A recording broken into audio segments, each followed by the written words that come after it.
Ek stap waar die stofpad eindig, waar die son die aarde brand, met my pak op my skouers en my spore in die sand. Geen medalje om te wys nie, geen standbeeld op 'n plein, net die manne langs my skouer en die pad wat voor ons lê. My stewels dra die merke van elke dag en elke nag, van die kilometers agter my en die gewig wat ek steeds dra.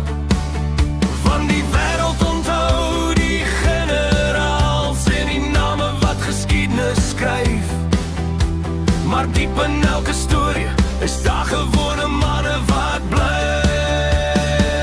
Ek is die voetsoldaat, die man op die grond, waar die wind deur die doringbos waai en die stof draai rond. Ek is die voetsoldaat, nie gemaak van staal, net 'n man wat sy plig kom doen net wanneer die wêreld omroep met 'n verhaal. Ek onthou die lag om die vuur en die stilte voor die dag, die gesigte van kamerade wat ek steeds in my gedagtes dra. Die jare het verby gegaan, maar die herinnering bly staan, soos foto's in die donker van 'n tyd wat nooit vergaan.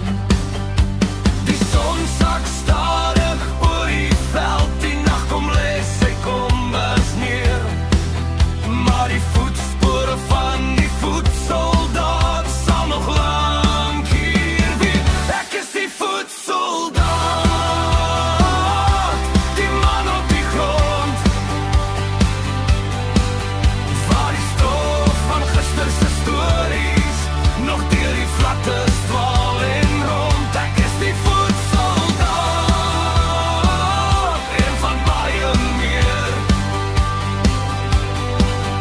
nie beroemd nie, nie belangrik nie, maar 'n broer vir ewig keer op keer. Wanneer die laaste kampvuur doodtrand en die laaste storie klaar vertel, sal die voetspoor